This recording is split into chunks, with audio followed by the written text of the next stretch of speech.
मन माणिक मूरख राखी रे, जन जन हाथ न देहु। दादू पारिख जौहरी, राम साध होई लेहु। मन माणिक मूरख राखी रे, जन जन हाथ न देहु। दादू पारिख जौहरी, राम साध होई लेहु।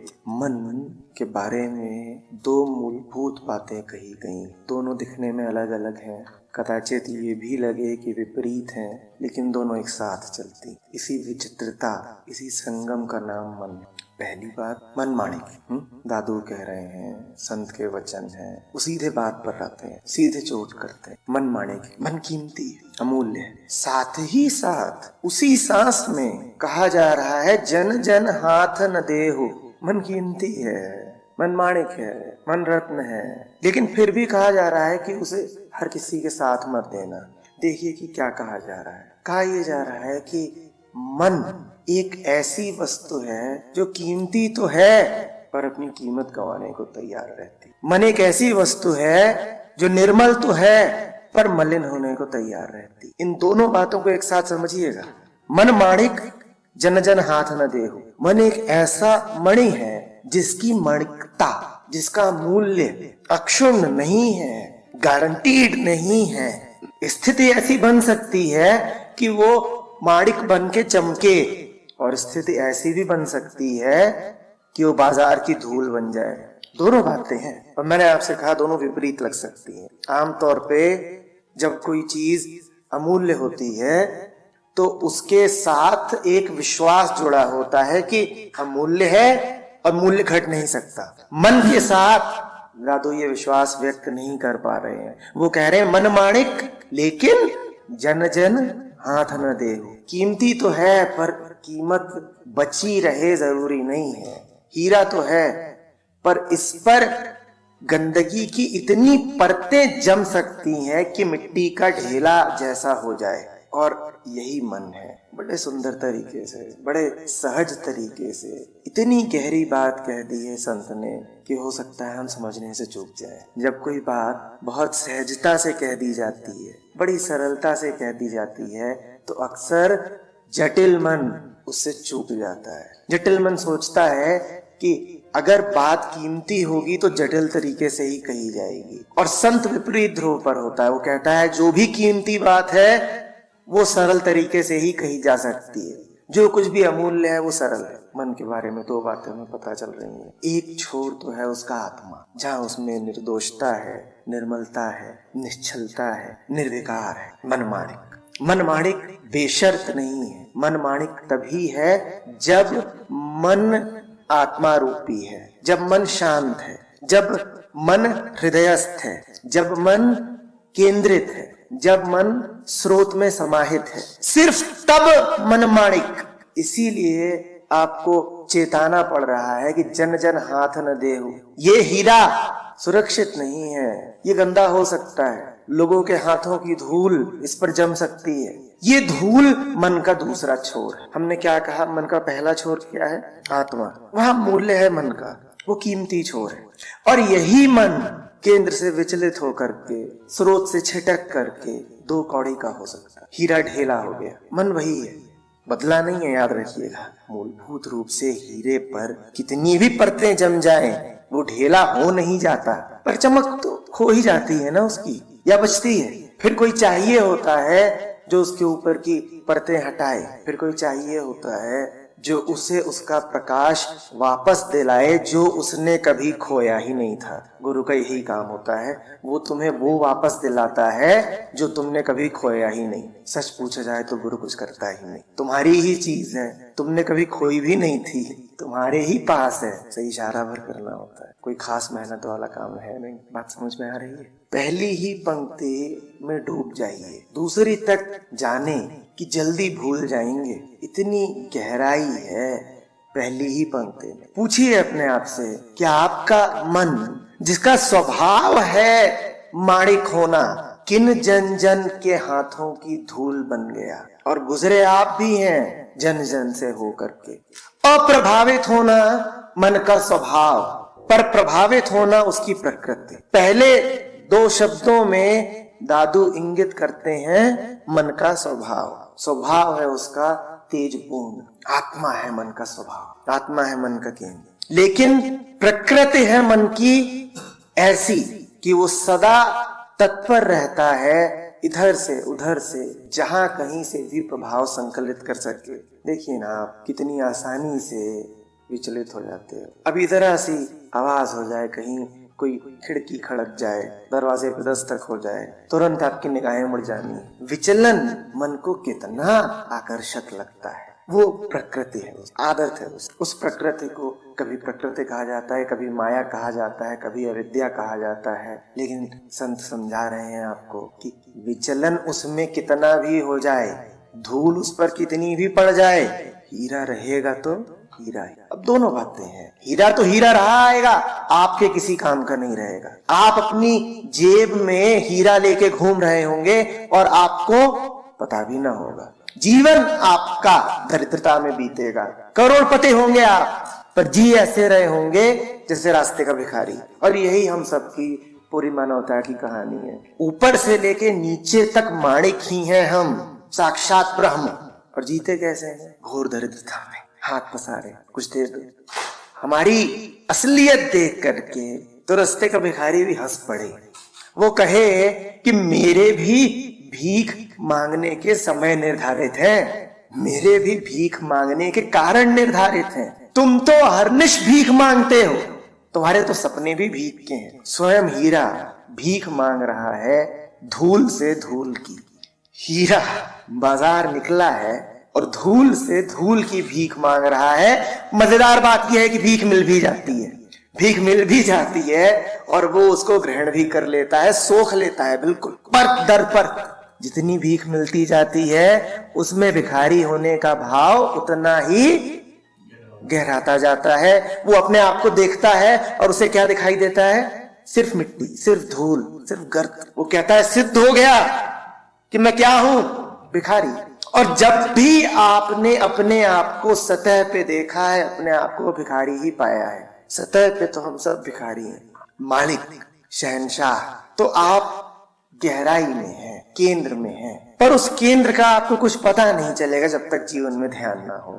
ध्यान हमारे जीवन में होता नहीं। हम अपने आप को देखते भी हैं तो बड़े सतही तरीके से देखते हैं, ठीक वैसे जैसे हम दुनिया को देखते हैं। आप अभी देख रहे हैं मुझे, मेरे शब्दों को सुन पा रहे होंगे, मेरे चेहरे को देख पा रहे होंगे, मेरे पीछे की दीवार देख पा रहे होंगे। कम ही होते हैं लोग जो इंद्रियगत अनुभूतियों से आगे कुछ देख पाते हो, सुन पाते हो, समझ पाते हो। और इंद्रियां तो सतह से आगे जाती नहीं। जब भी अपने आप को आप सतह पे देखेंगे, धूल पाएंगे, धूल के नीचे का हीरा आपको कभी प्रकट ही नहीं होगा। धूल जितनी बढ़ती जाएगी ध्यान उतना मुश्किल होता जाएगा। इस दुष्चक्र को ध्यान से समझिए।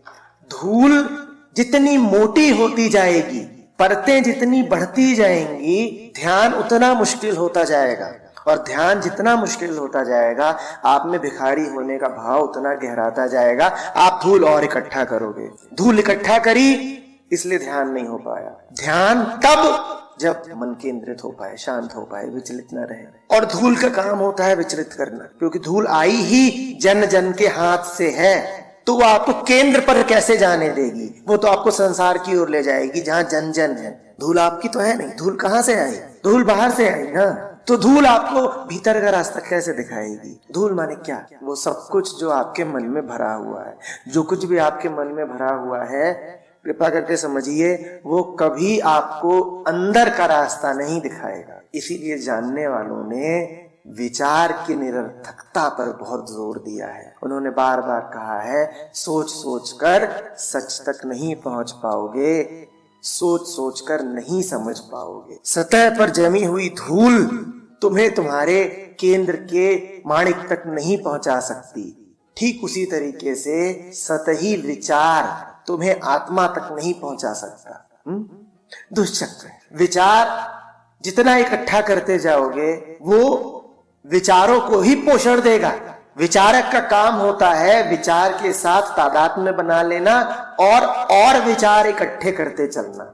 ये अलग बात है कि वो विचारों के माध्यम से आत्मा तक पहुंचना चाहता है। रास्ता कैसा भी चुन रहा हो, मंजिल वही है, पर उल्टे पुल्टे रास्तों के साथ। मंजिल अगर मिलती भी है तो फिर बड़े कष्ट झेल करके, बड़ा समय लगा करके, बड़ी ठोकरें खा करके। आप जो कष्ट झेल रहे हैं, मैं आपसे कह रहा हूँ, वो आपका प्रारब्ध नहीं। आप जो ठोकरें खा रहे हैं उनमें कोई अनिवार्यता नहीं। जो आपका समय व्यर्थ गया आज तक, उसका व्यर्थ जाना आवश्यक नहीं था। आगे भी जो आप माने बैठे हैं कि जीवन ऐसे घटित होगा, वो वैसे घटित हो जरूरी नहीं है। आप आज जगें, जीवन आज बदले। चुनाव आपको करना है। एक और है आपका स्वभाव, एक और है वो जो आप हैं ही, और दूसरी ओर है वो जो आपने अपने आप को मान रखा है। सही चुनाव करिए ना। आपने अपने आप को जो मान रखा है, उसमें वैसे भी आपको क्या मिल रहा है। अपने दिल को छुएंगे तो टीस उठेगी, मन को देखेंगे तो उस पर छाले ही छाले दिखेंगे। क्या मिला है कोई जिसका मर्म घावों से न भरा हुआ हो? है कोई जिसका अंतःस्थल लहूलुहान न हो? है कोई जो आनंद जीता हो और आनंद पीता हो? आईने के सामने खड़े होते हैं, आईना बता देता है तनाव तनाव तनाव, विषाद विषाद विषाद। अपनी बोझिल आंखों को देखिए। आज तक के आपके चुनावों ने आपको यही दिया है, लटका हुआ चेहरा, क्लांत आंखें। दूसरा चुनाव करा जा सकता है, आपके पास ताकत है। दुनिया आपको जो कुछ मानने को प्रेरित करती रही है, मैं कहूँगा मजबूर करती रही है, आप में योग्यता है कि आप उसको ध्यान से देखें और पूछें क्यों क्यों कैसे, क्या वास्तव में। और इतना भी पूछने का मन न करे तो ध्यान से देख भर लीजिए। आपकी आंखों में वो आग होगी जो धूल को जला दे। ध्यान की ज्योति, ऐसा तो आपने सुना होगा।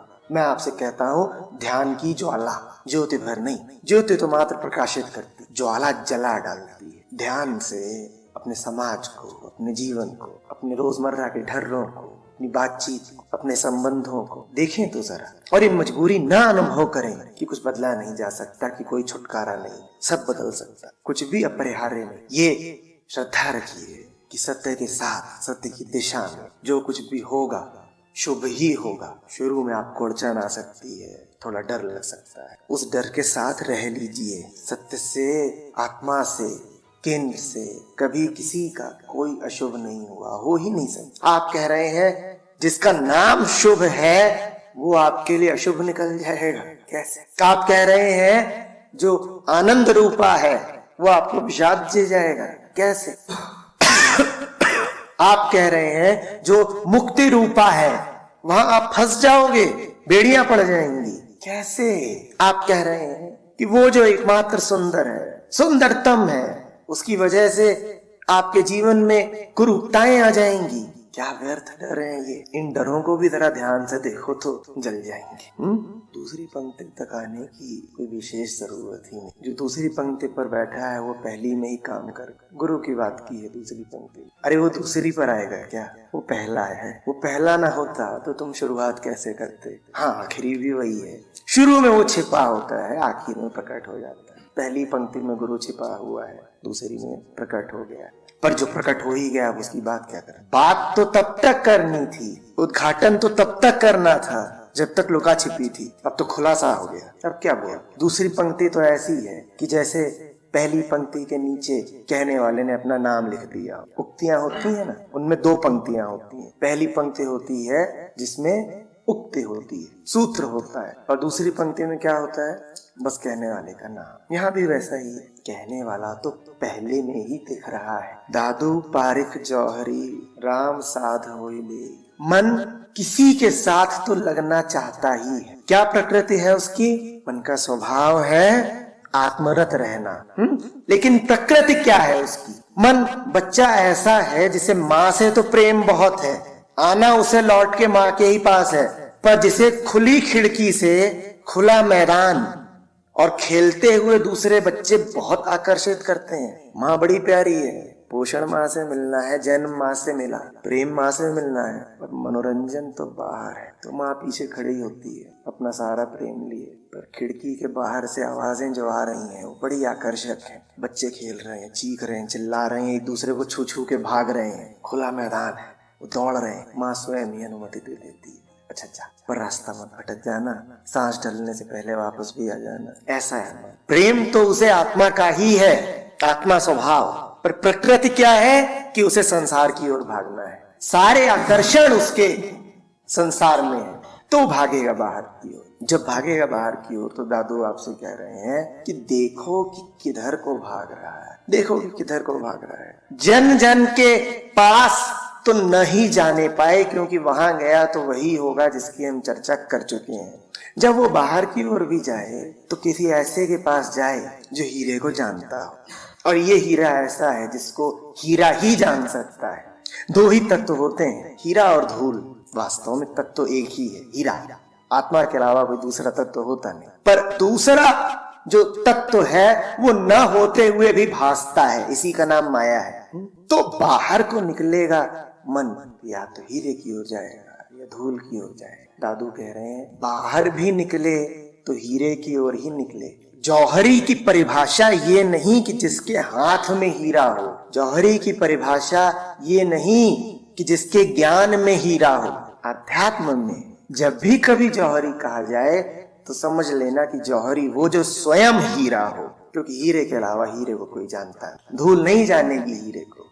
आपसे कहा जा रहा है संसार में भी जब किसी से मन लगाइए तो किसी ऐसे से लगाइए जो आत्मा समान, और आत्मा प्रकट होती है संसार में। क्या माया को ही हक है संसार में प्रकट होने का?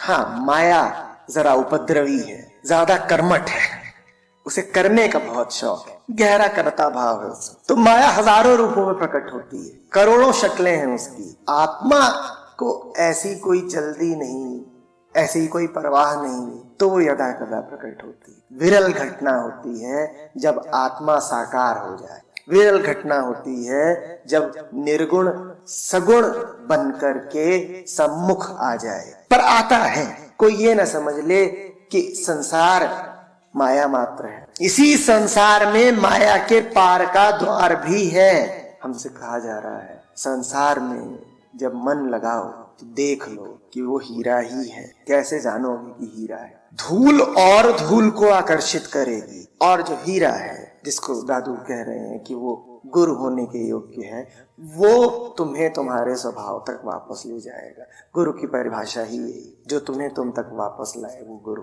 धूल तुम्हें क्या देगी? और धूल। गुरु तुम्हें क्या देगा? तुम्हारा स्वभाव, वो तुम्हें तुम तक ले जाए। दादू पारिक जौहरी राम साध होइले, कि जौहरी कहो कि राम कहो कि माणिक कहो, सारे इशारे एक और हैं। मैंने आपसे कहा दो ही तत्व हैं, शब्दों की विभिन्नताओं में मत फंस जाना। तत्व मात्र दो हैं। संत जब भी तुमसे कुछ कह रहा हो और समझ में ना आ रहा हो कि क्या कह रहा है, तो पूछ लो कि संत को मात्र एक से प्रयोजन होता है, मात्र एक से, और दिखाई उसे दो देते हैं। असली को असली जानता है, नकली को नकली जानता है। यही विवेक है उसका। नित्य को नित्य जानता है, अनित्य को अनित्य जानता है। यहाँ पर भी जब माणिक कहा है और जौहरी कहा है और राम कहा है, तो तीनों से इशारा एक ही तरफ है, आत्मा की। बाहर वाला ऐसा रहे जो तुम्हें बाहर न खींचे, हो तो बाहर पर भेजे तुम्हें अंदर। अभी बड़ी मजेदार बात है, तुम उससे मिलने बाहर जा रहे हो और वो तुम्हें वापस अंदर भेजे। सवाल ये उठता है कि वो बाहर फिर खड़ा ही क्यों है? वो इसलिए खड़ा है क्योंकि वो नहीं खड़ा होगा तो और बहुत सारे खड़े हैं, पूरी भीड़ है जो खड़ी हुई है। और बाहर को तुम्हें भागना ही है, क्योंकि तुम्हें बाहर का बड़ा आकर्षण है। जब तुम बाहर को भागते हो तो वो है जो मदद करता है तुमसे कहता है अच्छा बाहर आए हो, बहुत अच्छी बात है, आओ मेरी ओर आओ, और तुम उसकी ओर जाते हो और वो तुम्हें भीतर ले आता। सोई गुरु है, सोई आत्मा है। गुरु और आत्मा भिन्न नहीं होते, और अगर भिन्न है तो गुरु को गुरु कहना मत। जो गुरु तुम्हें आत्मा के अलावा कोई भी और दिशा दिखाए वो कोई ठग होगा, गुरु मत कह देना उसको। और इस झांसे में भी मत आ जाना कि गुरु के पास जाओगे तो अपने पास बैठा लेगा। अरे वो अपने पास कैसे बैठा लेगा? वो बाहर है ही नहीं, वो स्वयं भीतर है। तुम्हारी खातिर उसको बाहर आना पड़ा है, तुमने कष्ट दिया है उसको। वो तो विश्राम कर रहा था, उसे क्या पड़ी थी संसार में आने, उसे क्या पड़ा था कि दुनिया के झमेलों में शामिल होता। उसे स्वयं कुछ बड़ा रस नहीं है संसार में। तो तुम बाहर निकलोगे, उसके पास जाओगे तो वो तुम्हें अपने पास नहीं बैठा ले, वो तुम्हें साथ लेगा। इतना साथ लेगा कि उससे एक हो जाओगे, तुम्हें अपने साथ लेगा और तुम्हें वापस तुम्हारे हृदय में ही स्थापित कर देगा। अपने पास रखने का न उसके पास कोई उद्देश्य है, न शौक है। तुम्हें उसे तुम्हारी जगह प्रतिष्ठित करना है। तो पहली बात, सतर्क रहो। मन भागता है, भागना स्वभाव नहीं तुम्हारा। केंद्र तुम्हारा स्वभाव है, विश्राम तुम्हारा स्वभाव है, शून्यता तुम्हारा स्वभाव, एक प्रकार की जागृत नींद है तुम्हारा स्वभाव। अपनी कीमत को समझो, यूं ही अपने आप को दुनिया के बाजार में बेच मत।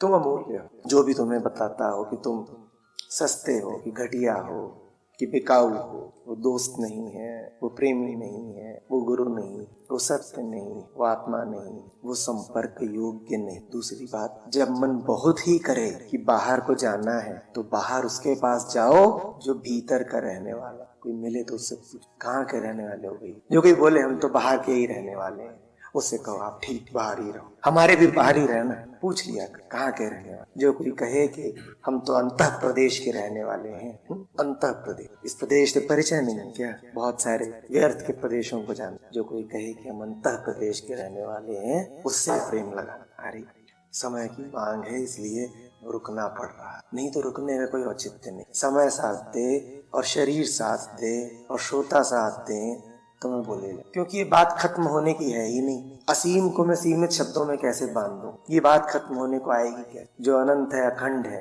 उसको कहाँ पर जाकर के मैं पूर्ण विराम लगा दूं? जितना डूबोगे उतना पाओ। इतना मैंने कहा, इतने में कोई विशेष गहराई नहीं थी। ये तो ऐसा है जैसे सागर में एक डुबकी मारी, बस अभी कीले भर हुए, घुल नहीं गए। बहुत बहुत बहुत गहरे जा सकते।